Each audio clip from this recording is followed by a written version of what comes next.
कहानी आज उत्तर प्रदेश की राजधानी लखनऊ के करीब बाराबंकी से। यहाँ पर एक जगह है कुर्सी। ये कहानी इसी कुर्सी इलाके से।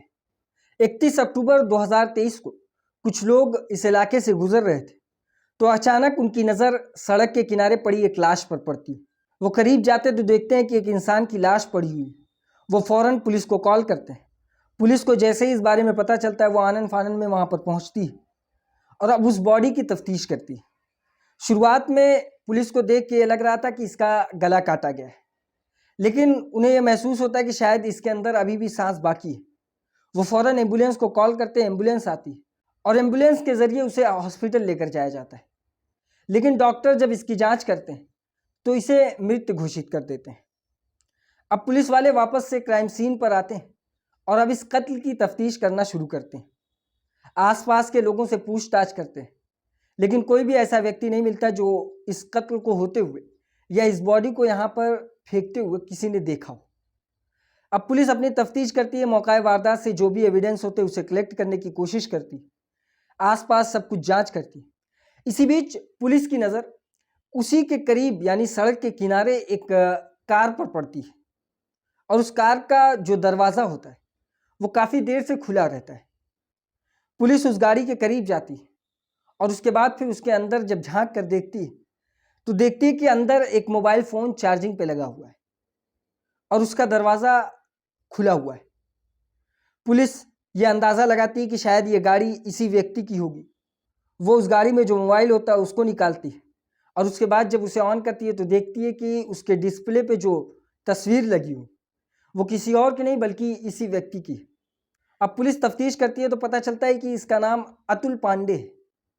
अतुल पांडे का पता चल जाने के बाद अब अतुल पांडे के घर वालों को कांटेक्ट किया जाता है, घर वालों को बुलाया जाता है और उसके बाद जब उनसे पूछा जाता है कि किसी से दुश्मनी, कोई ऐसा मामला जो इसका कत्ल कर सकता हो, तो वो बताते हैं कि हाँ, हम लोगों को 4 ऐसे लोगों पर शक है, 4 लोग जिन पे शक है कि वो अतुल पांडे का कत्ल कर सकते हैं।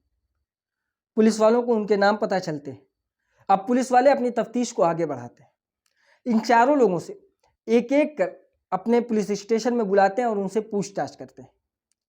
शुरुआत में लोगों से पूछताछ करते हैं तो कोई भी ऐसा मामला सामने नहीं आता जिससे ये क्लियर हो सके कि इनका कोई लेना देना इस कत्ल में। लेकिन क्योंकि घर वाले इन पे इल्ज़ाम लगाए थे तो पुलिस को अपनी पूरी कार्रवाई करना ज़रूरी था।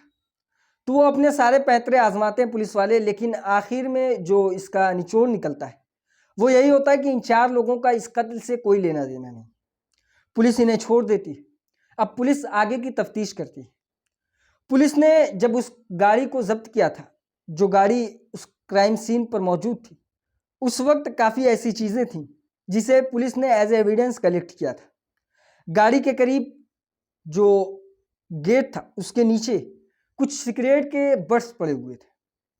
पुलिस एज एविडेंस उसे कलेक्ट करती है। बाकी उसके अंदर जो मोबाइल फ़ोन होता है उसे अपने कब्ज़े में लेती है कि शायद ये पता चल जाए कि आखिरी कॉल किसकी है या डिटेल्स निकाली जाए तो शायद हम क्रिमिनल तक, जो कातिल है, उस तक पहुंच सकें। पुलिस गाड़ी से कुछ डॉक्यूमेंट्स उठाती है। वो डॉक्यूमेंट्स प्रॉपर्टीज़ के होते हैं। आखिर में ये पता चलता है कि जो अतुल पांडे वो एक प्रॉपर्टी डीलर था। उसका कारोबार प्रॉपर्टीज़ को ख़रीदना और बेचना था। पुलिस वाले तफ्तीश अपनी आगे बढ़ाते हैं। इसी बीच पुलिस को यह पता चलता है कि ये लोग लखनऊ के रहने वाले हैं, यानी जो अतुल पांडे है वो रहने वाला लखनऊ का है और वो लखनऊ से यहाँ बाराबंकी के इस कुर्सी इलाके में आए थे। अब पुलिस शुरुआत से, यानी जब ये लखनऊ अपने घर से निकले थे उस वक्त से कुर्सी पहुँचने तक रास्ते में जितने भी सीसीटीवी फुटेज होते उसे कलेक्ट करते हैं। लगभग सैकड़ों सीसीटीवी फुटेज पुलिस कलेक्ट कर लेती है। अब एक एक कर सीसीटीवी फुटेज को चेक करती है कि इनमें कहीं पे भी अगर ये गाड़ी नज़र आ जाए तो हमें ये पता चल सकता है कि ये व्यक्ति इस जगह पर अकेला आया था या इसके साथ कोई और भी मौजूद था। पुलिस वाले धीरे धीरे करके सीसीटीवी फुटेज को जांचते हैं। शुरुआत में कुछ ऐसा नहीं मिलता, लेकिन लखनऊ के बख्शी का तालाब जाने वाला जो रोड होता है, जहाँ से आगे बढ़ने के बाद फिर बाराबंकी का ये कुर्सी इलाका पड़ता है, उस रोड पे एक जो सर्विस लाइन है, उस लेन के सीसीटीवी फुटेज को जब चेक किया जाता है तो उसमें ये गाड़ी नज़र आती है। पुलिस वाले चेक करते हैं तो देखते हैं कि इस गाड़ी में अतुल पांडे तो बैठा है, लेकिन उसके साथ एक और व्यक्ति है। उस फुटेज को जूम किया जाता है, क्लीन किया जाता है, तो एक व्यक्ति नजर आता है। पुलिस वाले उसकी तस्वीर की एक कॉपी निकालते हैं। अब उसके बाद फिर उसके घर वालों से पूछताछ करते हैं, आस पड़ोस से पूछताछ करते हैं, उसके बाद घर पहुंचते हैं, घर वालों से पूछताछ करते हैं।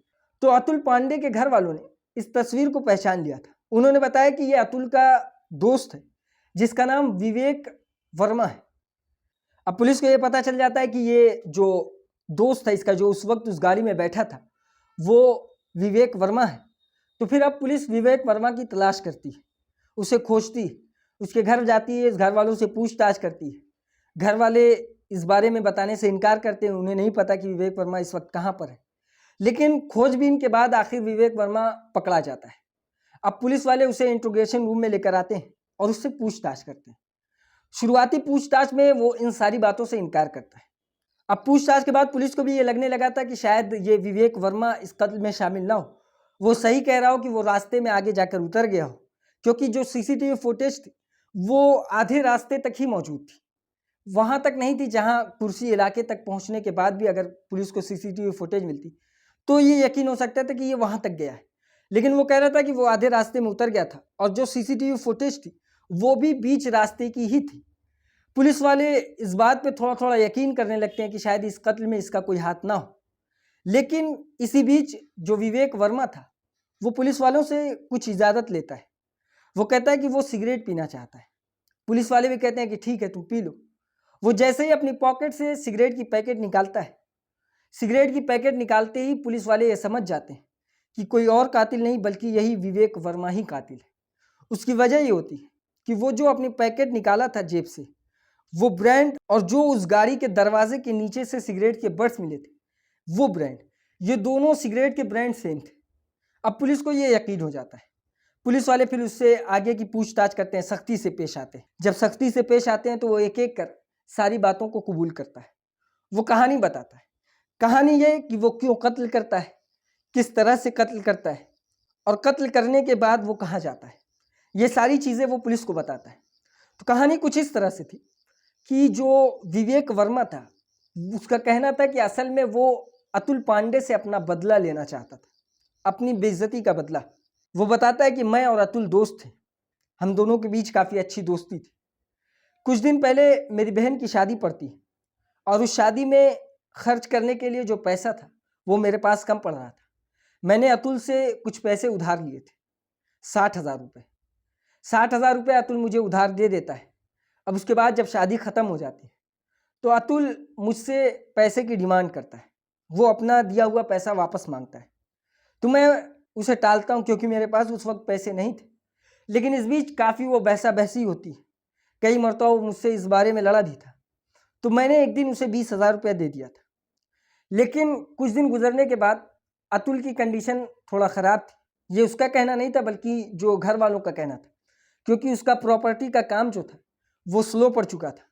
अब अतुल के पास पैसे की कमी थी, तो अतुल वापस से इस बंदे से पैसा मांगता है और इसे कहता है कि जो 40,000 रुपये बचे वो 40,000 रुपये उसे वापस लौटा दो।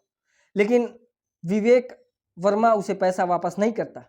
तो इसको लेके एक दिन अतुल पांडे उसके घर जाता है और उसके बाद फिर उस घर में काफ़ी बवाल करता है, काफ़ी गाली गलौज करता है, और ये कहता है कि जब पैसा देना ही नहीं था, जब तुम पैसा दे ही नहीं सकते थे वापस, तो तुमने लिया क्यों। उसे ये महसूस होता है कि उसकी काफ़ी बेइज्जती हो चुकी है, उसके आस पड़ोस के लोग ये सारी बातें सुन रहे थे।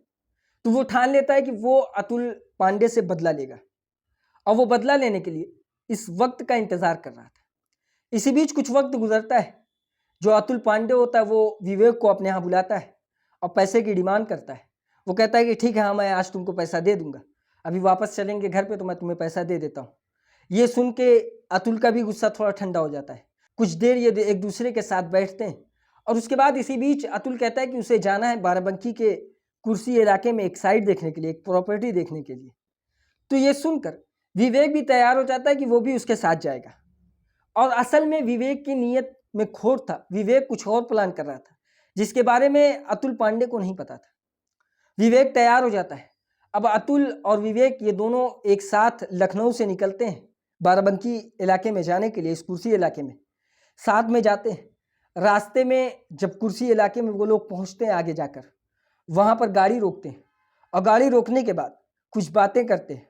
और इसी बीच जो मछली काटने वाला एक हथियार होता है, एक चाकू जो मछली काटा जाता है जिससे, उस चाकू को निकालता है विवेक और अतुल पांडे की गर्दन पर चला देता है, जिसकी वजह से अतुल पांडे उसी गाड़ी में तड़पता हुआ रहता है और वो वहां से फरार हो जाता है। कुछ देर के बाद शायद वो कोशिश किया और गाड़ी को खोलकर रोड के किनारे जाने के लिए, क्योंकि उस वक्त रात के 11 बज रहे थे। 31 अक्टूबर की तारीख थी 2023 की। रात के 11 बजे शायद सन्नाटा इलाका था, किसी ने उसे गाड़ी से निकलते हुए नहीं देखा। लेकिन जब वो रोड के किनारे पर जाकर पहुंचता है, वहां पर गिर जाता है, तो कुछ लोगों की नज़र पड़ती है, जिसके बाद वो लोग पुलिस को कॉल करते हैं। पुलिस को शुरुआत में महसूस होता है कि शायद इसकी जान अभी भी बाकी है, वो हॉस्पिटल भेजती, लेकिन हॉस्पिटल में डॉक्टर ने इसे मृत घोषित कर दिया था। ये सारी कहानी असल में एक बदला लेने के लिए थी। पुलिस ये सारी कहानी सुनती है, एविडेंस के तौर पे जो उस गाड़ी के दरवाजे के नीचे जो सिगरेट के बट्स पड़े हुए थे उसे कलेक्ट करती है। जब उसका डीएनए सैंपल निकाला जाएगा तो वो एक मेच्योर, एक पुख्ता सबूत के तौर पे इस मामले में काम आएगा। इस तरह से फिर विवेक वर्मा को गिरफ्तार कर लिया जाता है और उसे जेल भेज दिया जाता है। यह थी आज की कहानी। इसी तरह की और कहानी सुनने के लिए हमारी इस वीडियो को लाइक करें, हमारे चैनल को सब्सक्राइब करें और बेल आइकॉन को जरूर दबाएं।